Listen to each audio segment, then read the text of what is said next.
মৃত্যুতে বলা চলে এক পরিবারের ৯-১০ জন গেছে। তো আমরা অবশ্যই এটাতে তদন্ত করবো এবং যেহেতু জেলা প্রশাসক মহোদয় আছেন, উনি ইতিমধ্যেই এখানে ইউনো মহোদয় সহ অন্যদেরকে কথাবার্তা বলেছেন। আমি মনে করি দ্রুতই, এবং নৌবাহিনী যিনি আছেন উনারাও দ্রুত একটা তদন্ত করবেন এবং দেখবেন। তবে আবহাওয়াটা কালকে খারাপ ছিল, এটা হচ্ছে অন্যতম একটা কারণ। ওই সময় বেশ বৃষ্টি ছিল এবং প্রতিকূল আবহাওয়ার ভিতর দেখা গেছে সরু রাস্তার ভিতর বিভিন্ন প্রতিবন্ধকতার কারণে হয়তো কম্পিটিশন থেকে এই দুর্ঘটনা ঘটেছে বলে আমরা মনে করি। অসচেতনভাবে এটা ঘটেছে, কারণ এটা সচেতনভাবে কেউ করবে না। কারণ আমার জানা মতে নৌবাহিনীর যে গাড়িটা ছিল সেখানেও ১০-১২ জন তারাও ইনজুর্ড হয়েছে বা তারাও হাসপাতালে ভর্তি আছে অনেকেই।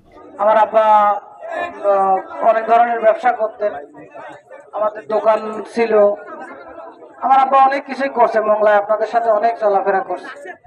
তো চলার পথে এত বছরের ভিতরে হয়তোবা ভুল ত্রুটি কোনো না কোনো দিন কারোর সাথে খারাপ ব্যবহার, হয়তোবা কারোর সাথে দুর্ব্যবহার, ভুলে হোক কিভাবে হোক জানি না, হয়তো করে ফেলছে। যদি কারোর মনে সেই কষ্ট এখনো থাকে, আমাদের কেউ নাই, আমাদের 9টা লোক আর নতুন আত্মীয় হয়েছিল 4টা, 13টা লোক একবারে চলে গেছে। তো আল্লাহর হস্তে সবাইকে মাফ করে দেন। আর আজ 22-23 বছর আমরা কবর খুশি, এত কবর আমরা কোনদিন খুশি নাই। এক পরিবারের আমরা এই 9টা কবর আজকে খুঁজলাম, এই প্রথম খুঁজলাম, আর কোনদিন এরকম আমরা আর খুশি নাই। মংলা ফোর্ট ইতিহাসে এইভাবে এক লগে 9টা কবর আমার জীবনে আমি কোনোদিন দেখি নাই যে কারো দাফন হয়েছে একসাথে 9টা ফ্যামিলি, একই ফ্যামিলির 9টা কবর। এই প্রথম আমার জীবনে জানা মতে এই প্রথম একই জায়গায় 9টা কবর এই প্রথম মংলা গোরস্থানে দাফন হইতে আছে।